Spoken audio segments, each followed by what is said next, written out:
मध्य प्रदेश में इस बार विधानसभा चुनाव में बीजेपी ने एक नया एक्सपेरिमेंट किया। एक्सपेरिमेंट ये कि बीजेपी ने अपने केंद्रीय मंत्री और सांसदों को चुनावी मैदान में उतारा।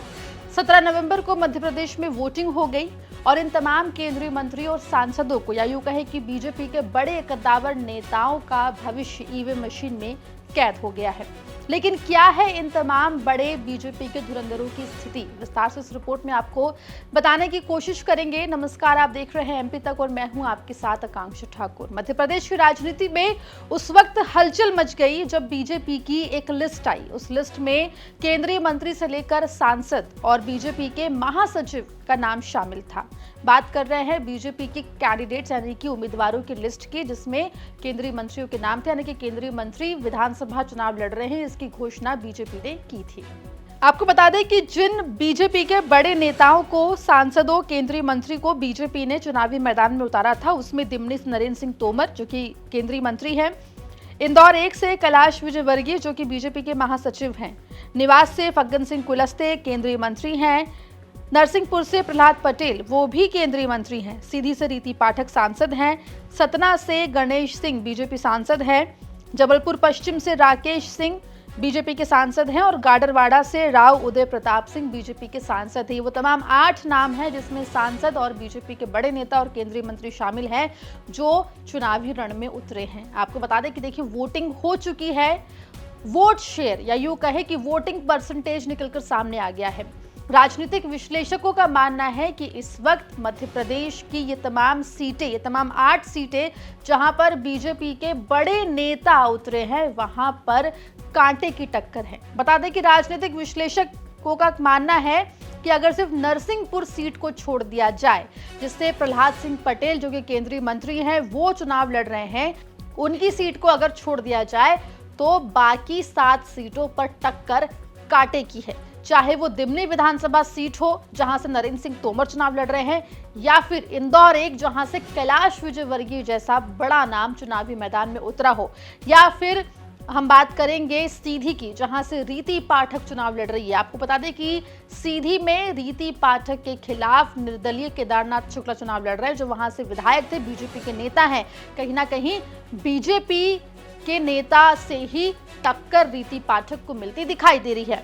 ऐसा ही हाल दूसरी विधानसभा सीटों का भी है, चाहे वो निवास विधानसभा सीट हो, सतना विधानसभा सीट हो, जबलपुर पश्चिम हो या फिर गाडरवाड़ा हो। यहां पर भी तमाम बड़े नेताओं को बीजेपी के मुश्किलों का सामना करना पड़ रहा है। अब सवाल ये उठता है कि जो मुकाबला टक्कर का है वो आखिर टक्कर का मुकाबला क्यों है?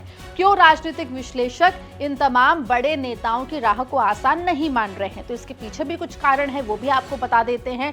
दरअसल राजनीतिक विश्लेषकों का मानना है कि क्योंकि ये तमाम बड़े चेहरे अपनी विधानसभा सीट को छोड़कर कहीं और नहीं निकले, ऐसे में माना जा सकता है कि इनके लिए इनकी विधानसभा सीट निकालना थोड़ी मुश्किल साबित हो सकती है।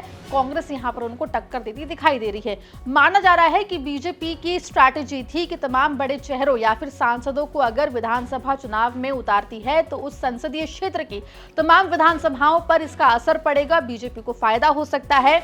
लेकिन जब बात आई चुनाव प्रचार की, जनसंपर्क की, तब ये तमाम बड़े नेता अपनी विधानसभा सीट जहां से चुनाव लड़ रहे हैं वहां से बाहर निकलते हुए दिखाई नहीं दिए। अगर बात करें हम नरसिंहपुर की, तो केवल प्रहलाद सिंह पटेल एक इकलौते ऐसे सांसद रहे या प्रत्याशी रहे जो अपनी विधानसभा सीट छोड़कर बाकी जगहों पर भी, बाकी विधानसभा सीटों पर भी प्रचार करते हुए दिखाई दिए। लेकिन बाकी तमाम सांसद, केंद्रीय मंत्री या फिर बड़े नेता अपनी सीट छोड़कर बाहर नहीं गए। ऐसे में इसे एक बड़ा कारण टफ फाइट का माना जा रहा है। वहीं माना यह भी जा रहा है कि कांग्रेस ने जिन उम्मीदवारों को इन तमाम बड़े धुरंधरों के सामने उतारा है उसको भी एक वजह कड़ी टक्कर का माना जा रहा है। कांग्रेस ने इन तमाम 8 विधानसभा सीटों पर या तो अपने पुराने कद्दावर नेताओं को टिकट दिया है या फिर नए युवा चेहरों को इन तमाम विधानसभा सीटों से चुनावी मैदान में उतारा है। तो ऐसे में माना जा रहा है कि कांग्रेस भी कहीं ना कहीं टफ फाइट देती दिखाई दी, या यूं कहें कि कांग्रेस भी बीजेपी को अपने चक्रव्यूह में फंसाती हुई दिखाई दे रही है। हालांकि नतीजे क्या होंगे वो 3 दिसंबर को पता चलेगा किस केंद्रीय मंत्री या सांसद या बड़े नेता के लिए राह आसान होती है, कौन जीत का दरवाजा लांघ पाता है, ये 3 तारीख को चलेगा पता। लेकिन फिलहाल आपको बता दें कि इन तमाम विधानसभा सीटों पर टक्कर कांटे की है और मुकाबला दिलचस्प बना हुआ है। जो भी अपडेट होगा वो एमपी तक पर मिलेगा। मध्य प्रदेश जुड़ी तमाम खबरों के लिए बने रहिए एमपी तक के साथ।